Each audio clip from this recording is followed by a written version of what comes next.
Welcome to the Columbus Metro Club, and welcome to the Forum, the weekly program of the Columbus Metro Club, where we cultivate conversations and connections that truly drive our Columbus region forward. The Forum brings together visionary leaders, CEOs, members of Congress, college presidents, UN ambassadors, artists, and changemakers to examine issues that truly matter, exchange diverse perspectives, and most importantly, forge connections that create a better region. I'm Sophia Pfiffner. I'm the president and CEO of the Columbus Metropolitan Club. And for those of you joining from our live stream, we're coming to you from the Ellis, an Italian village in the heart of Columbus.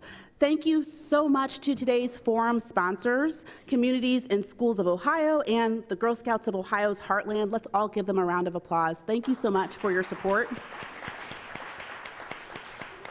And every week, we are so thankful to our presenting sponsor of our live stream, the Center for Human Kindness at the Columbus Foundation, and our live stream partner, the Columbus Dispatch. We're so grateful to the Ellis for hosting us, because every single CMC event takes a village. So thank you, everyone, and thank you all for supporting today's conversation. All right, now to the meat of today's conversation. High-tech careers do mean high stakes in education, and that's why it's the title of today's forum. With data centers and battery plants popping up and Intel's new chip factories forging ahead, there's no doubt that Central Ohio's future competitiveness really depends on a skilled workforce ready to work in high-tech industries. So what's needed to ensure Ohio's students of today can meet the needs of tomorrow's, especially when it comes to STEM and AI-heavy fields? Today, we explore the education reform strategies many state business leaders are backing, and we are honored to welcome today's panelists. Geena Gamble, Senior Talent Acquisition Specialist with Worthington Enterprises. Lisa Gray, President of Ohio Excels. And Pat Tiberi, President and CEO of the Ohio Business Roundtable. And every conversation wouldn't be possible without our host and returning to CMC once again, Axios reporter Alissa Widman Neese. Alissa, welcome back to the CMC, and the podium is all yours.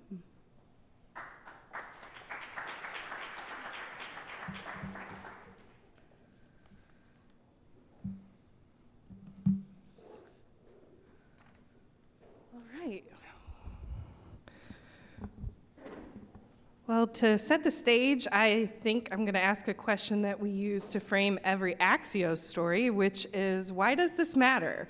Why is this conversation so urgent right now? And I'm going to open it up to whoever wants to take it. Well, so we're all going to argue about who should go first.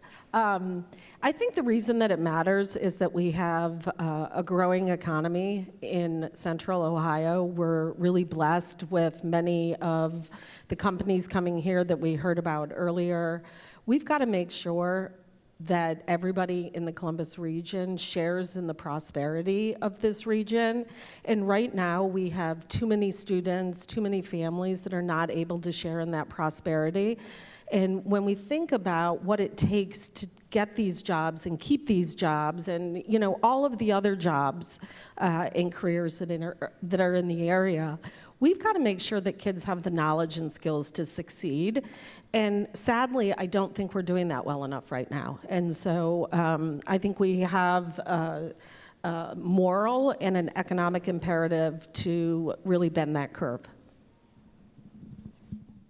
And coming from a manufacturing standpoint on this, there's a huge skills gap that we're seeing right now. I'm really on the front lines in recruiting and talent acquisition, and it's challenging out there to find students, employees, and folks that want to go into these high-tech fields. And it's because there's a lack of awareness out there, and there's a lack of awareness on how these students can find these pathways and what their future can look like in these pathways. So I think it's an important conversation, and we need to get our employers involved. So to put a bow on it, because those are really well thought out answers, Ohio, quite frankly, is a state that is not growing. And if you look at a map of Ohio, most of the state is shrinking. What has really benefited Ohio, not only Central Ohio, but Central Ohio has benefited in growth to the rest of the state. And we are the economic engine for the state. Again, not the only economic engine, but if you look at the growth corridors, most of it is in Central Ohio, some in Southwestern Ohio, some in Miami Valley. And so 2/3 of the state is shrinking. Central Ohio is growing everywhere. The job base is economically diverse, which is great for opportunity. And to Lisa's point, as a kid who has seen that growth firsthand and that opportunity firsthand, having been born and raised in Columbus, that opportunity is being lost by people who live really close to here. They're not able to take advantage of that opportunity. That's the missing link. We have folks coming from all over the state, leaving their communities to take advantage of the incredible economic opportunity in Central Ohio, but yet there are people who live within walking distance of this facility who are not. That's tragic, but that's an opportunity. Yeah, and Pat and Geena, I'm wondering from where you sit in business and in hiring, what you see is one of the biggest mismatches right now between what students are learning and what employers actually need. I can't wait to hear Geena's answer because she's on the front lines of that question. But from a macro standpoint, what is frustrating to me as somebody who's been a policymaker, both at the state and federal level, and now gets to work with CEOs across the economic spectrum from all over the state, is why is there still a mismatch? We've been talking about this mismatch for decades, and the number of programs that are funded to deal with the mismatch that still haven't been able to, quite frankly, fix this mismatch, not only in Central Ohio, but statewide and, quite frankly, nationally. And so it is one of the most, I can give you examples of where things are working great, but why can't we scale those programs? That's the most frustrating thing that I cannot put my finger on. It's almost like there are turf wars within organizations, within regions, within communities of, well, I'm doing it right, so I'm just going to do it my way, rather than looking at what, I'm going to just pick out an employer, what Honda does. What Honda does around a plant, which is historical. I've had so many anecdotes over my lifetime of what Honda has done, not just in Central Ohio, but in the Miami Valley. It's an amazing system. Why can't we scale those types of systems? Or what Worthington has been doing with colleges in different parts of the state around plants that you guys have in the partnerships, like the Miami One partnership that Worthington Industries had. I think it's at Steel now. But again, it's that mismatch. I don't have an answer for it. It's frustrating, but you nailed it. You nailed the question. And to your point, I think it's the alignment. That's really what we're missing and what I'm seeing out there from employers and school districts and workforce development in the area. We are lacking that alignment and coming together. That's what's going to really help us there.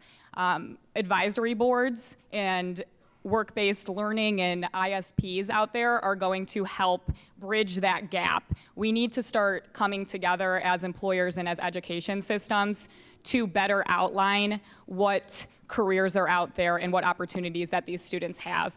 At Worthington Enterprises, we have an individual on most of all of the advisory boards at local school districts because we want to be in the room where decisions are being made.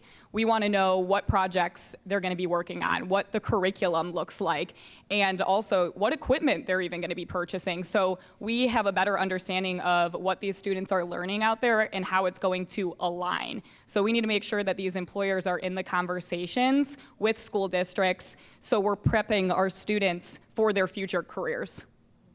Yeah, that was actually one of my questions, which is when we talk about education reform, what the best paths are to make that happen. Like whether it's something where you're coming at it from like a top-down state policy level, whether it's more like on the ground partnerships with schools, or if it's something else I'm not thinking of to make this become a reality. So I think we need all of those things. For a long time, I think, a high school diploma was enough for somebody to get a job, have a career, to earn a family-sustaining wage. The fact of the matter is a traditional high school diploma does not do that anymore for most people. There are one-offs, and we can talk about the kid who dropped out in 9th grade and now makes $500,000 on TikTok, but that frankly is not a strategy we should be pursuing for all of our students. So I think we have to have the right state policy in place. We have to have the right investments in place, but we also have to be honest that K-12, and I will say this before I say, I do not think of children as widgets. I have 4 of my own children, but I will tell you that my expectation about their education was to prepare them to be in this world, but maybe more importantly, to prepare them ultimately to get a job, to have a career, to be self-sufficient, and many of us who are parents, to get them out of our basements. And so,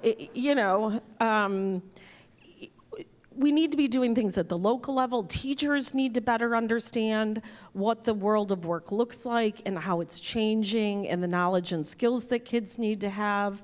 We've got to get kids out who don't have the opportunity that many of our kids have, talking about these things at the dinner table about what you can be and, seeing these opportunities. So how do we get kids out of their classrooms to see the businesses and the companies that you work with? How do we push into classrooms? Because we're never going to get every kid an internship or a mentorship, but we can push into classrooms and do work-based learning opportunities that are real-world based. Get more kids understanding these things. And then, ultimately, what are the expectations as a state that we have for our students? We have to have high expectations.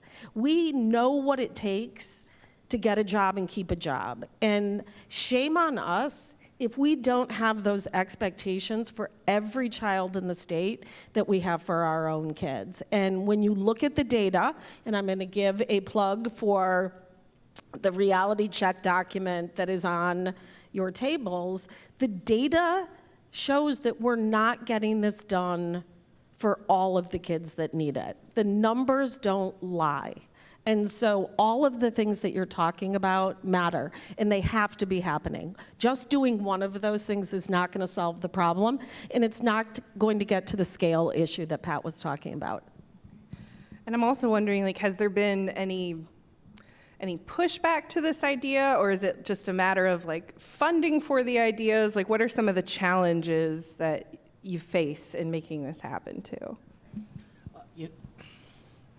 Thanks, Doug. I keep wanting to eat the microphone. So there's always pushback. It's not only in this area. As I get older, I find that the pushback is almost like a comfort level that you have when you're doing things a certain way. And I can say this now because when I first came here, I think the only person that was a friendly face was Carol Looper, and she's still a friendly face. I had a different hat on then, but one of the things that this is such a complicated question, so it's a complicated answer. One of the things that it's really easy to point to in this space is there's a lack of money. I don't think so. Another pushback point is, well, geez, the kid comes from a poor household. I'm going to tell you a story. I don't think so. I was on the free and reduced lunch. I was the first in my family to graduate from high school, from Northland High School. 15 years ago, I go back to Northland High School as a congressman. A former teacher who was retiring wanted me to come meet some students and talk about my job.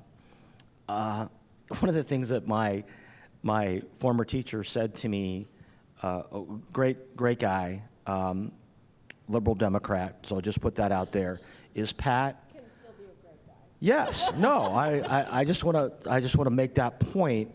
Said to me, I want you to come away from this visit today because there are kids that you're going to meet that live in really tough neighborhoods who don't have two parents in their lives, have everything stacked against them, and not only are they going to college, they're going to go to the best colleges in America on scholarship.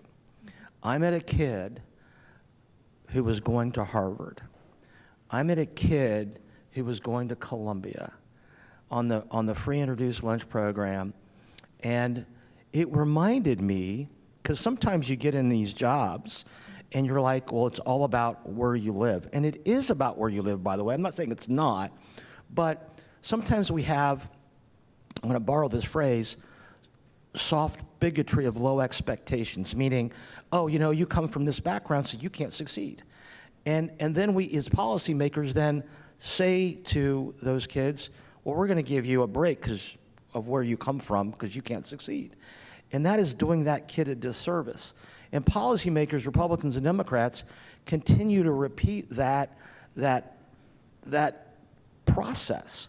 Whereas I meet a kid in Butler County who comes to me to sell me about this program that he was inspired by, because he was going to graduate from high school and then work in retail because he didn't want to do anything else. And today, he's graduating from Miami. But more importantly, he had a counselor who said, hey, you know what? We have programs. I don't want to go to college. No, you can go online to Miami, but you can get a job right away, whether it be in healthcare, whether it be in manufacturing. Happened to be Worthington Industries at the time. And this kid said to me, my life was changed because of that counselor telling me you should look at Worthington Industries. He's had 3 promotions. He could spend the rest of his life there, to Lisa's point earlier, in a successful career, self-sustaining, and being happy. And if it wasn't for that counselor, again, this is what's, again, that alignment that Geena talked about, scaling. One more story. I have a daughter who has every advantage in the world. She's 16 years old. She goes to a good school system in Olentangy. She wants to be a nurse, and she says, I don't know where to begin. So I'm like, oh, I'll call my friend Karen Morrison at Ohio Health. She'll know what to do. And I talked to Karen, and she said, what school district? Olentangy. They have a program. We have a program at Olentangy with Ohio Health. My daughter didn't even know about the program. She even asked her counselor, and the counselor said, go to the Career Center. She didn't even have to go to the Career Center. So again, back to alignment, there are things in place that aren't even being used, and this is in a really good school system with really good people and active parents, and yet the alignment's not there in one school system. Geena. We're seeing this all the time out there. So at Worthington Enterprises, we actually have what we call a Career Accelerator program, and it is geared towards bringing high school seniors into the workforce in manufacturing positions. And we're on our 7th year of it. It's great, but not everybody out there knows about it. And it's been difficult to share it out to school districts as well. And it's this incredible program that's life-changing for some of these students because they earn a certified manufacturing associate credential before they're even getting their high school diploma. And then the best part is they transition into full-time job opportunities with us at Worthington. But we're still struggling to get students into this program, and it is because of the lack of awareness. I mean, our team in recruiting is out there at the school districts, but we also need to tap into those counselors and those teachers that are spending every single day with them. And I think we're doing a good job of that at some districts. For example, we've actually, I don't know if anyone's familiar with this, but we've hosted teacher externships, and that I think came out of Olentangy as well. And we brought in 25 counselors and teachers from the district to tour our manufacturing facility, meet with our team, get a better understanding of the jobs that we're hiring for, so then they can understand what these credentials that students can be earning or these programs are and what companies they can roll off into. And that has been crucial for us because now we have a recruiting team, I call them, our teachers and counselors, that are hand selecting students that they meet freshman or sophomore year and sending them to us. But again, it's only in 1 or 2 school districts where we have that. But could you imagine what the possibilities would be if we had that in every district? So that's where policy comes in and makes a difference. So we're in the middle of a state budget. We can argue about what's good, bad, and indifferent in the budget. But one of the things that we're really pushing for is how do we do more career-connected learning earlier in a student's pathway. So we're talking about how do we begin to talk with kids as early as middle school. Some districts are doing it as early as, elementary school. And it's not about asking a child to pick a job or pick a career and stick with it. I mean, if my son did that, he'd be Batman right now. So, clearly that is not what we're asking for. But what we do want is for teachers and students to know about the opportunities in their communities, to know about what is the education that it takes to get these jobs. What are your skills and aptitudes? We often look at kids in sort of a deficit model, but even the squirreliest kid in the class has got skills and has talents that we need to be tapping into. And how do you begin to much earlier start talking with kids about what they want to do? How do they prepare? And I know many of you are probably thinking to yourself, we're asking the schools to do everything. Well, the schools don't have to do all of this by themselves. We've got the Girl Scouts here. We've got communities and schools here. We probably have other, the Columbus Foundation is sitting back there. Many of your companies are giving back. We've got to figure out how to create these partnerships because that's how we're going to get to scale. We can't expect every single school teacher, every counselor, we need them to have a better understanding, but we also need to bring the community partners in and let them do some of the things that they're best at doing. And, that's how we're going to get to scale. But policy does matter, and ensuring that the requirements that we're talking about are for all kids across the state, not just for kids who happen to be lucky enough to live in a district like Olentangy. Mm-hmm. And I have a follow-up to that. One of my questions, which you did a great job of already answering, is how early we need to be doing this, and it sounds like earlier. But I'm wondering, is the after high school goal exclusively a college degree? Because when I was in high school, it was you're going to college. It wasn't really an option any other way. And I'm wondering, things are changing so rapidly with technology, but just preparing students look a little different than just funneling them into a college. Absolutely. What we know is that kids need something beyond a high school diploma. They can do that while they're still in high school. They can do that at the career tech centers. Career tech centers do a great job, but it's only about 18% of the kids across the state. So what are we doing for the other 82% of students that are in our traditional high schools and middle schools? We've got to start talking with them much earlier. How do you go into the world of work immediately? Do you go to a 2-year? Can you earn an industry credential? It doesn't have to be just a 4-year degree. I think the pendulum swung too far in that direction. We do know the more education that you have, generally the more money that you earn. So I'm not suggesting that all of these pathways are going to lead to the same place. But college doesn't have to be the only answer, but something beyond high school has to be the answer. Okay. And as we look to the future, as I said, things are changing rapidly, and one of the main ways that is happening is with AI. And I know just recently, Ohio State announced a big initiative for undergrads, which you can read about in today's Axios newsletter. Got to do a shameless plug. But I'm wondering, does AI need to start earlier? Is college too late to be teaching students about what this can do? And are we trying to prepare students for jobs that may be really changing or not exist yet? So I'll speak from the education side. The first reaction from many educators was, we need to ban AI. That is the wrong answer. These kids are going to be living in a world with AI. They need to learn how to use it. They need to know how to use it ethically. They need to know what it can do and what it can't do. I mean, if you do 2 searches on 2 different AI platforms, you're often going to get 2 different answers. So how do they use critical thinking to look at these answers? I think we have to be careful about it, and it has to be developmentally appropriate. What I would do with a first grader is far different than what I would do with a high school student.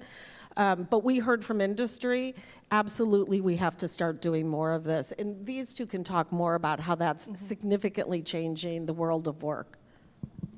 For us at Worthington, we are absolutely empowering all of our workforce to start utilizing AI in spaces that they can, but again, in a responsible way. So if we can give students the opportunity to get some exposure to this early on instead of banning it, I mean, the places that they're going to work are already utilizing it. So if we can give them a head start, why wouldn't we? Yeah, as the oldest person up here, I will.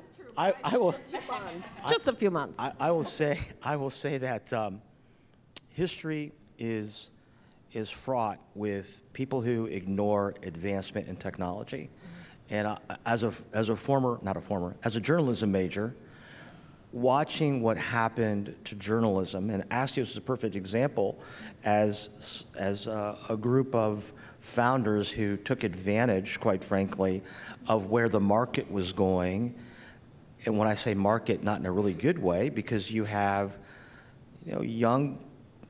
young folks like my kids who get their news on TikTok, right? I mean, think about that. And as a policymaker, it became so challenging to get in a room like this if there was a age gap from 16 to 80 to even agree on facts, because the 80-year-old and the 60-year-old and the 50-year-old were getting their facts from I'll call traditional media, and the 30 and 25 and 18-year-old were getting it on social media. So couldn't even agree on the facts. And so part of that is, I would say, from my perspective, is that the traditional media ignored where technology was going and where the marketplace was going, younger folks, and were relying on people like my mom and dad who were still stuck on the traditional media, and that was a dying base, quite frankly. So same thing with AI, whether it's the business community, whether it's the education community, can't put our heads in the sand, got to figure out a way to make sure it's used for the right purpose, not the wrong purpose, and make sure there are safeguards in place. Policymakers have a tough job in doing that. It should be done nationally. But at the end of the day, we have to try to figure out how to use AI for the better. It will eliminate some jobs. It'll create other jobs. But listen, I was on the website today for Ohio Means Jobs, which is a statewide website, and just took a known employer in the Cleveland area, a known employer in Central Ohio, a known employer in Southwestern Ohio that are members. And today, the Cleveland Clinic has over 3,000 job openings. Think about that. 3,000 jobs openings. If you look at Northwest Ohio and the number of unemployed folks, still a lot. Not all those jobs require bachelor's degrees. A lot of them do. GE Aerospace, now headquarters in Cincinnati. They have plants east of Cincinnati, north of Cincinnati, in the Dayton area. 7,700 job openings. 7,700 job openings. Honda has 1,000 job openings.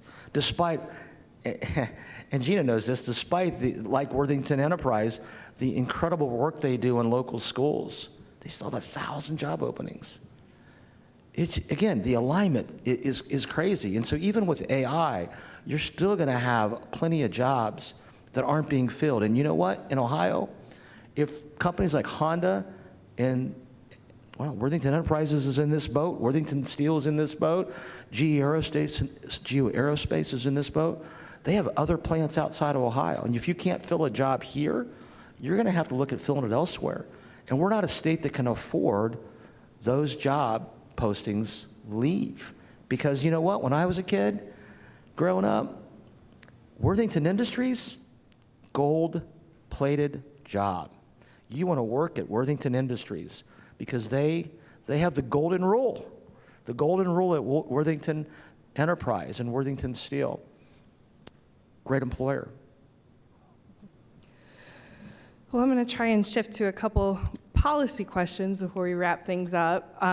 One that I'd like all of you to weigh in on if we've got time is in Ohio's major higher education overhaul, Senate Bill 1, is going to be taking effect later this month. And I'm wondering if it's on your radar and if you think it will impact the talent and workforce pipeline for Ohio. Yeah, it probably will. Unfortunately, I've got to kind of work through that. Listen, you guys are going to laugh. I was a Democrat freshman at Ohio State, and I was in the marching band, and I had no interest in politics, but I was a Democrat. I was literally a registered Democrat, didn't miss an election, even when I was at Ohio State. Every single professor I had, minus one, was a liberal Democrat. Guess what happened to me as a college student? I think we know. Yeah. I mean, it will have an impact, I think, in terms of talent. I think it's the wrong way to make policy. I'm no longer a policymaker, but I think these things work out ultimately. The policy came in because frustrated moms and dads. I get that, but at the same time, you have the freedom to choose where you want to go to school, and we should be focusing on the very first question that you asked. As policymakers, as the business community, how do we align kids with opportunity so they can succeed in life? That is the key. It doesn't require a college degree, as Lisa said. It requires that we continue to have a pipeline of good jobs, which I worry about because of the lack of alignment and the lack of filling those jobs. I mean, I look here, I saw the mayor of New Albany.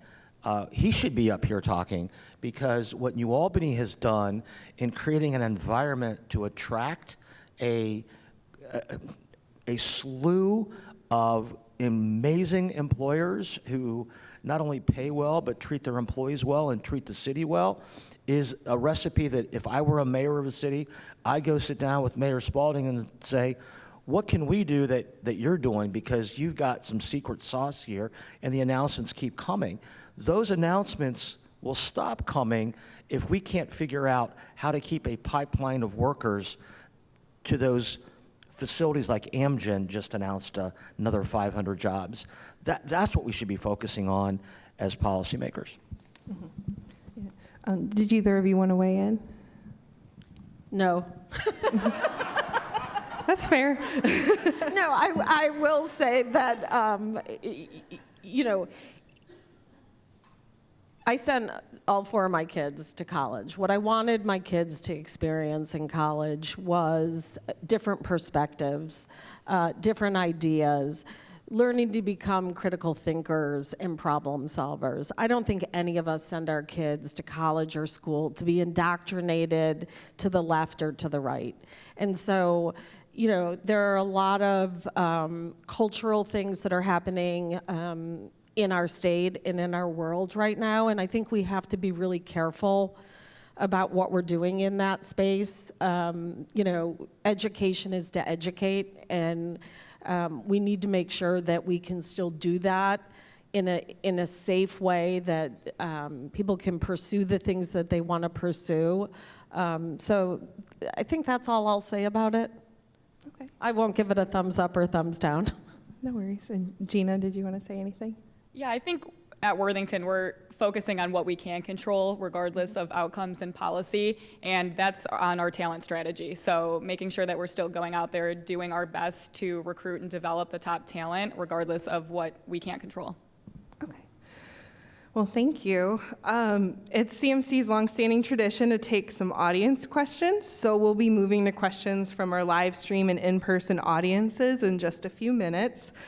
So if you have a question, please make your way over to the microphone now, which is in the back.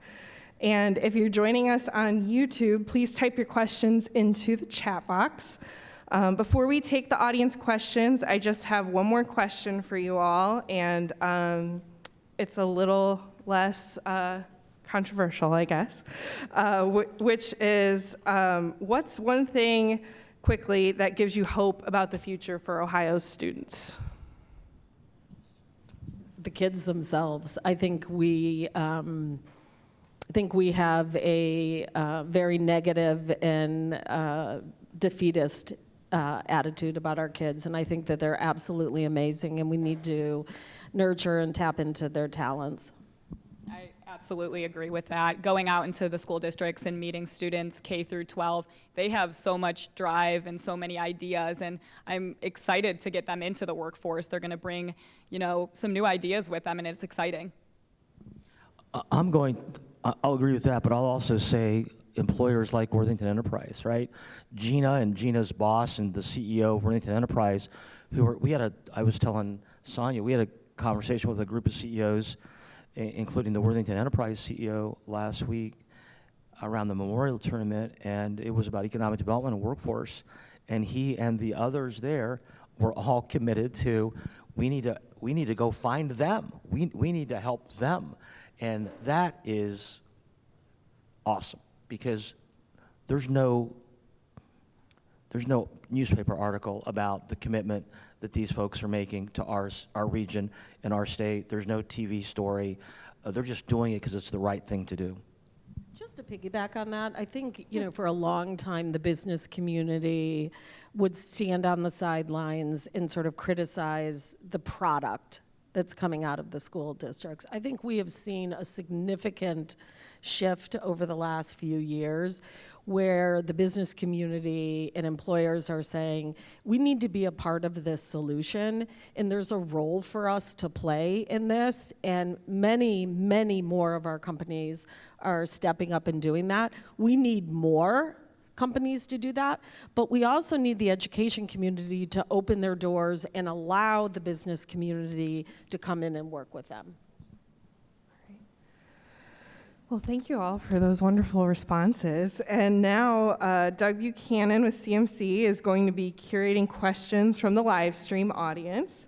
And for those of you who are here with us in person, you can join him over at the microphone. So what's our first question, Doug? Alissa, thank you very much, and thank you to today's panelists for a great conversation. As Alissa mentioned, if you do have a question, please join me here at the microphone. If you're watching online, please type your question into the chat. We'll try to get to as many of them as we can. Great questions at CMC can always be asked in just a couple of sentences, and there is a particular punctuation mark that a question always ends with, or should. What punctuation mark is that? A question mark. Thank you to our repeat guests. Yes. I'm going to launch this off with this one. This builds on a comment, Geena, that you made. Prior to the pandemic, there was a proposal by former Governor Kasich to require teachers to shadow businesses in order to renew their teaching licenses. Did that proposal ever see the light of day? And if not, should it now? Great question. To be completely honest, I would say that, yes, we are seeing that coming out from the school districts. I know I mentioned Olentangy was somebody we partnered with. We've also been seeing it in Delaware. So I think it's a great initiative, and it's getting the teachers out into the workforce to get a better understanding of what's happening out there. Let me piggyback on that, and I want to thank Melissa Cropper for sending that question in. I think the pushback that happened around that policy was the fact that it was tied to licensure. There were I know we worked with the Ohio Federation of Teachers at the time and others that thought it was a great idea to get teachers out into the workplace to understand this. I think the pushback was the licensure side of it. So there are teachers going out all over the state doing many of those things. It is not tied to licensure, however. Great. Thank you so much for the comments today. I think that the message has really served the purpose here in the room and online. Very curious of each of your advice for those that might be in the room that are inspired by what you're talking about today, what your first steps would be if you're trying as a business owner to make connections with schools or vice versa. Also, if you've got advice for policymakers on what their first steps should be to make this work more scaled across the state of Ohio. Any advice you've got? From industry, I would say to start reaching out to those advisory boards at the local school districts, and if you're not already involved in your ISPs in your industry. Industry sector partnerships. Thank you. Yep. Those are a great place to make those connections and hear about what's going on with different job opportunities and what's happening. I would also make a plug for reaching out to the Columbus Partnership in One Columbus. They have somebody that many of you may know, Opal Brandt. Opal is waking up every single day. Her job is to think about emerging talent and how do you better connect the business community with the schools and districts. I know the Chamber does things in this realm as well. And so I think there are a lot of places that you can go to get that help and that navigation to make this work. How many in the room have heard of school advisory boards? That's what I suspected. So it's mandated by law.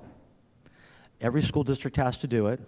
There are some school districts like Dublin who have an amazing advisory board.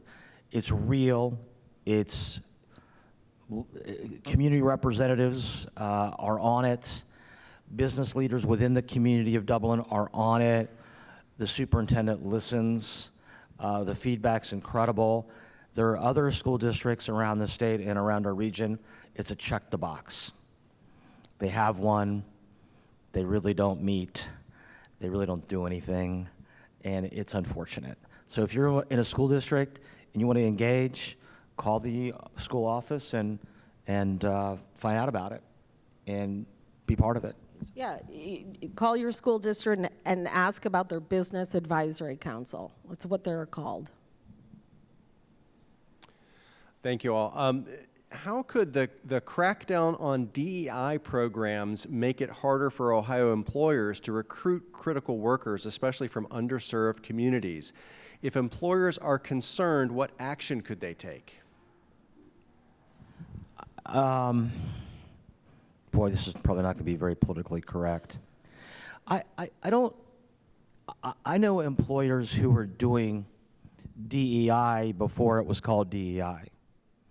If you want a talented workforce, you are going to find a person, whether they are blue, red, or purple, or if they're one-handed, or if they're just going to do it. And so my argument back is there are successful employers out there who are attracting people from all walks of life, all religious backgrounds. They don't necessarily call it DEI, but the employee knows that they are sensitive to diversity. They're sensitive to the needs of their employment base. They're just not flashing it in lights for someone to come pick at them or do something else. So from what I see, Doug, is, and it's often like this today in society with technology the way it is and the spread of information really fast, that if you just put your head down and focus on what the job is, there are people doing it, have been doing it, and the people who are trying to get jobs who care about these issues know who that is. I'll piggyback on being politically unpopular. I think actually what we're trying to do in education is all about that. We have got, we have to stop social promotion. We have to make sure that at very early ages, kids can read, that they can do math, that they're set up for success in education. That is the way that we are actually going to see a much more diverse and inclusive workforce. And I don't mean that just around Black and brown. It's economically disadvantaged. It's kids with special needs. We have got to be honest about how our kids are performing. We've got to have the interventions in place. We cannot just keep passing them along through school because the third grade teacher doesn't want that kid in her class again. So it's like, oh, I'm passing him along to fourth grade. We are doing kids a disservice. We have to make sure that when students leave our high schools, that they actually have the knowledge and skills to be successful, that set them up to be successful in these jobs. Hi, my name's Chad Gossett. I'm an assistant principal at Groveport Madison High School. Thank you guys for your comments and your input. I've heard you talk a lot about curriculum and how that could be modified and adjusted in response to feedback from business leaders. And I think, in my experience as an educator, one other piece of that is who's doing the curriculum, who's actually teaching the curriculum. So my question really is, what role do you see businesses can play in the enhancement of teacher development programs, pre-service and post-service? Have you seen business leaders looking to increase funding for these programs or to measure their effectiveness? So I'm just curious what you think about that. So interestingly, we had my team and I had a call yesterday with the heads of all of the teacher preparation programs in the state. I do think that one of the things that we need to ensure is that when our teachers are leaving our teacher preparation programs, that they have deep content knowledge in the subjects that they teach. You can't teach kids well if you don't know the content that you're teaching. And so that makes a big difference. I think we also need to help educators better understand what's happening in their communities. I mentioned earlier about pushing into classrooms. I'll use an example. I think it was actually Worthington Enterprises that came in with a specific problem that they had in their enterprise, and they went to a classroom, and it was a real-world example, and they said to the kids, help us think through this challenge. Those are the kinds of things that I think we need to be doing more of in our classrooms. I think our business community can help identify what some of those challenges are. What are those case studies? Can they be a coach in the classroom? Geena can talk more specifically about how this worked, but it's where that intersection has to happen. I also think that in our classrooms, we're doing too much sort of what I'm doing right now, which is just talking at people. And we've got to get back to hands-on learning, problem solving. I know a lot of people will say, well, we can't do that because we have standardized tests. I would say baloney. If you do great teaching in your classroom, kids are going to pass tests. So I think there are ways that we need to do a lot more for that intersection to happen. Yeah, and like Lisa said, we partnered with, it was Columbus Downtown High School at their advanced manufacturing pathway to give a work-based learning opportunity to the junior students. And this really came from the teachers reaching out to us and asking, hey, we need work-based learning opportunities. These juniors aren't seeing what a manufacturing environment looks like. And the teacher at that school specifically came from industry, so he is all about getting work-based learning hours, which has been very helpful with getting these students prepared. Hi, my name is Aaron Minnick. I'm an IT professional with The Ohio State University. And we touched on this topic, but my question is, well, first I'll say that, from my point of view as an interested citizen, it certainly appears that our state lawmakers are far more interested and attentive to issues of sort of social norms in education than they are in educational outcomes right now. I think we saw that in the debate on Senate Bill 1. I think we've also seen that, in terms of the public's ability to influence that debate, a way not to do that is to show up in the public comment period, even in throngs, because that's not an effective way to to advocate for policy. My question is, if we as citizens wish to advocate with our policymakers, to advocate for workforce development, for educational outcomes, what are particularly effective, what are the most effective ways for us to do that, to engage our policymakers in those kinds of topics? I guess I'll take this. So here's the point I would argue back to you. The legislature is a reflection of the people they represent. We live in 2 Ohio's, maybe 3 Ohio's.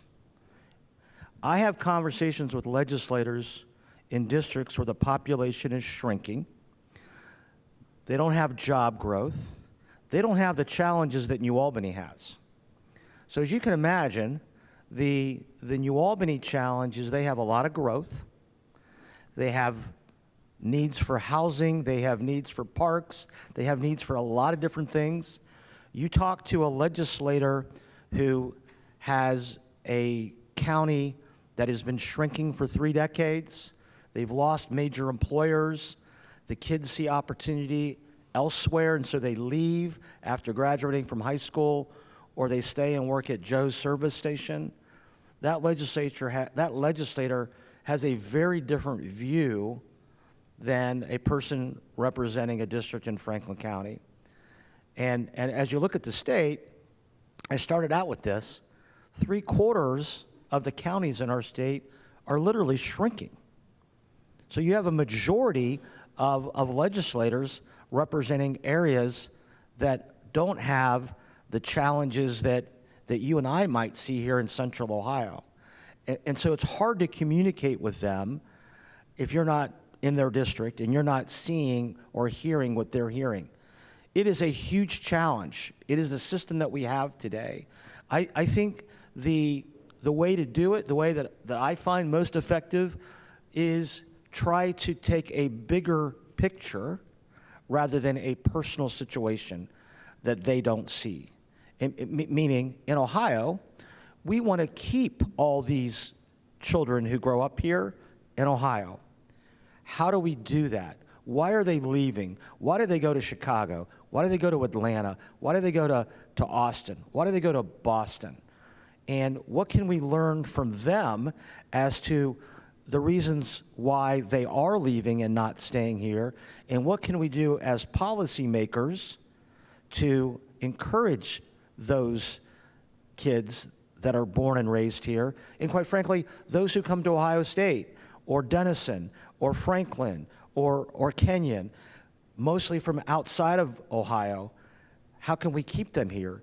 Because we're not an immigration state, generally speaking, and the only way that we are going to grow is if we keep the kids here who are born here, and the kids who happen to come here to go to college stay here. And that would be the better message than having an ideological message to a legislature whose voters are telling him something different ideologically, if that's helpful. Thank you, That's panelists. why we let Pat answer that question. On my back, so. Thank you, panelists. We have just 2 minutes left for one final short question and answer. Hi, thank you. My name is Eliza McLaren. I'm the head of the Wellington School, a pre-K through 12 independent school here in Columbus. We are, as all educators, trying to prepare students to contribute to and compete in, as you said, the future workforce. And we heard a lot today about the skills and knowledge that students need to have in order to be successful in doing that. And I'm curious if you were to offer advice to, let's say, a junior in high school about what skills and knowledge they need to have in order to be a high performer in the workforce going future, what advice you would offer?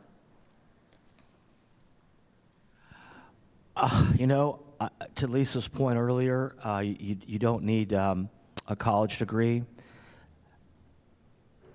Have a credential, have some expertise, along with soft skills to be able to communicate, read and write, basic skills, and a credential.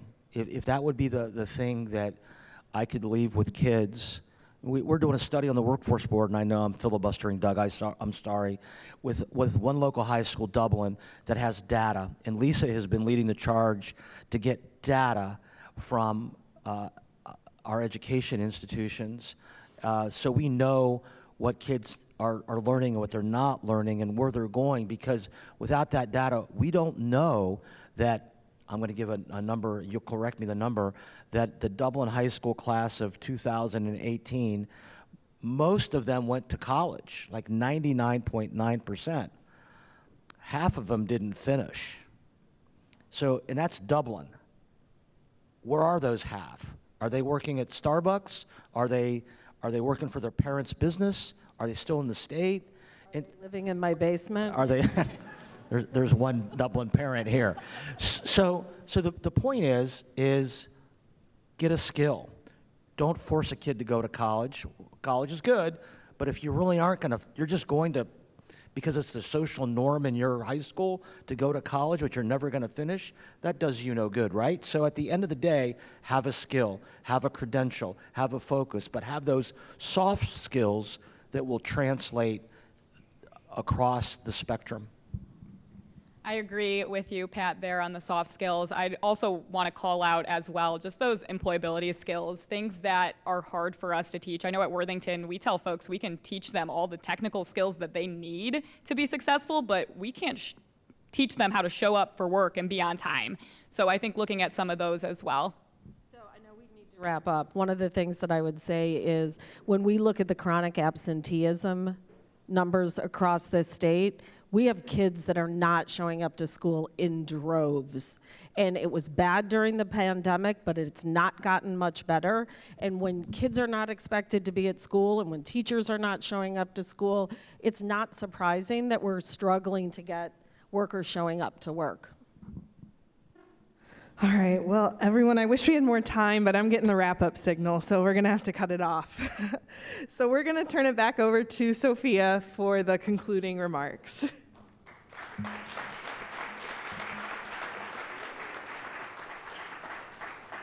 All right. Well, one, I hope everyone found today's conversation incredibly insightful.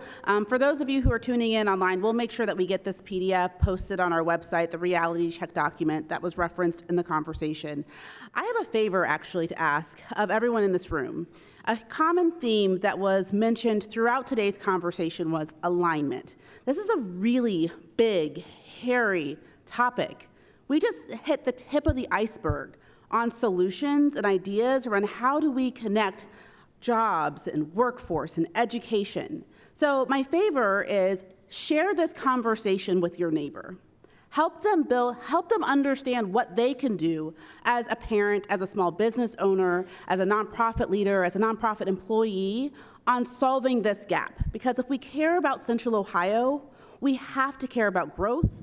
And more importantly, we have to care about jobs in our economy. So if you can do me that one favor, that'd be so wonderful.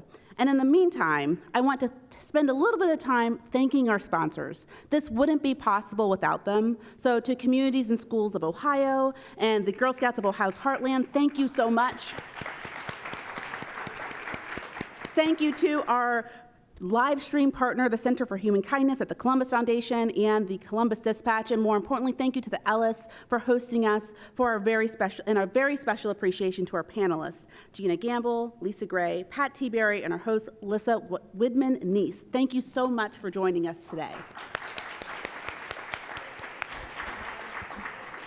All right, and there's more. So please make plans to join us next week right here. We're going to be discussing the new Franklin County Health Map featuring a terrific panel of Central Ohio health leaders. Thank you so much for being here and have a great afternoon.